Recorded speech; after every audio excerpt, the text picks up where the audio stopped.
Good morning ছাত্ৰ ছাত্ৰীসকল। আজি মই ভূগোল খণ্ডৰ তোমালোকক দ্বিতীয় অধ্যায় বায়ুমণ্ডল গঠন, বায়ুৰ চাপ আৰু বায়ু প্ৰবাহ এই পাঠৰ পৰা আজি মই বতাহ বা বায়ু প্ৰবাহৰ সংজ্ঞা এই বিষয়ে আমি আলোচনা কৰিম। তোমালোকে সকলোৱে সাজু হোৱা।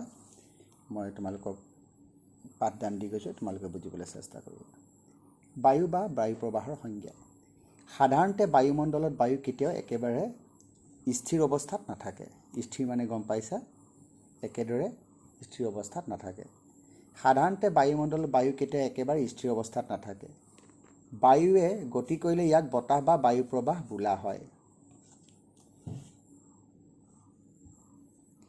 বায়ুৱে গতি কৰিলে ইয়াক বতাহ বা বায়ু প্ৰবাহ বোলা হয়। ইয়াতে আমি আকৌ এটা প্ৰশ্নৰ উত্তৰ পাইছোঁ, বতাহ বা বায়ু প্ৰবাহ বুলিলে কি বুজা? ইয়াতে সাধাৰণতে আমি উত্তৰটো পালোঁৱেই, নহয় জানো? অৰ্থাৎ বায়ুৰ গতিশীল অৱস্থাই হ'ল বতাহ। কি হ'ল? অৰ্থাৎ বায়ুৰ গতিশীল অৱস্থাই হ'ল বতাহ। সাধাৰণতে এই বায়ু প্ৰবাহ ভূপৃষ্ঠৰ সমান্তৰালভাৱে হয়। মূলত বায়ুৰ গতি দুই প্ৰকাৰ। কি আমি এতিয়া পাম? 1 নম্বৰ অনুভূমিক বতাহ আৰু 2 নম্বৰ উলম্বিক প্ৰবাহ। প্ৰথমটো কি? অনুভূমিক প্ৰবাহ আৰু 2 নম্বৰটো উলম্বিক প্ৰবাহ।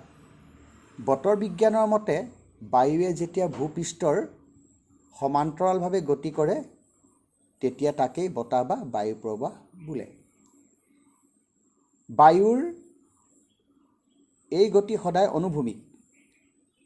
আনহাতে বায়ু যেতিয়া ঊৰ্ধ্বগামী হয় তেতিয়া তাক উলম্বিক বতাহ বা প্ৰবাহ বা স্ৰোত বোলে। কিন্তু জানিবলগীয়া যে যদিও বায়ু অনুভূমিক আৰু উলম্বিকভাৱে সঞ্চালিত হয়, তথাপি অনুভূমিক বায়ু প্ৰবাহে বেছি গুৰুত্বপূৰ্ণ। কাৰণ বায়ুমণ্ডলত থকা বায়ু অনুভূমিক প্ৰবাহৰ পৰিমাণ উলম্বিক প্ৰবাহৰ তুলনাত বহুগুণেই বেছি।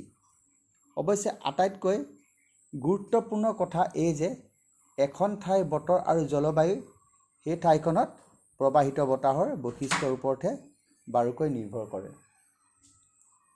দৰাচলতে বায়ু প্ৰবাহ বায়ুমণ্ডলত সংঘটিত বহু ক্ৰিয়াকলাপৰ পৰা এটি অতি প্ৰয়োজনীয় মাধ্যম, যি অহৰহ উত্তাপ, আৰ্দ্ৰতা আৰু বায়ুমণ্ডলৰ অন্যান্য বহু ভৌতিক গুণাগুণ এখন ঠাইৰ পৰা আন এখন ঠাইলৈ কঢ়িয়াই নিয়াত সহায় কৰে। সেয়েহে বহল অৰ্থত ইয়াক বায়ু প্ৰবাহ তন্ত্ৰ বোলা হয়। এতিয়া আমি কি পালোঁ? বায়ু প্ৰবাহ, নহয় জানো? বতাহ বা বায়ু প্ৰবাহৰ সংজ্ঞা। এইটো বতাহ বা বায়ু প্ৰবাহৰ সংজ্ঞাহে কৈছে। আমি সাধাৰণতে বায়ুমণ্ডলত বায়ু কেতিয়াও একেবাৰে স্থিৰ অৱস্থাত নাথাকে। স্থিৰ মানে গম পাইছা, একেবাৰে থিয় অৱস্থাত বা একেবাৰে ৰৈ নাথাকে।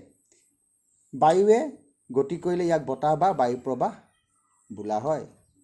ৱাইণ্ড। অৰ্থাৎ বায়ুৰ গতিশীল অৱস্থাই হ'ল বতাহ। কি হ'ল? অৰ্থাৎ বায়ুৰ গতিশীল অৱস্থাই হ'ল বতাহ।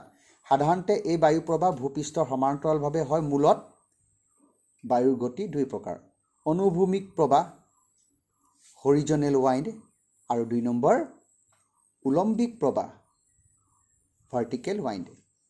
বতৰ বিজ্ঞানৰ মতে বায়ুৱে যেতিয়া ভূপৃষ্ঠৰ সমান্তৰালভাৱে গতি কৰে তেতিয়া তাকেই বতাহ বা বায়ু প্ৰবাহ বোলে। আমি বতাহ বা বায়ু প্ৰবাহ কাক বোলে পালোঁ? উত্তৰটো ইয়াতে পালোঁ, নহয় জানো? এইটো লক্ষ্য কৰিবা যে বায়ুৰ এই গতি সদায় অনুভূমিক।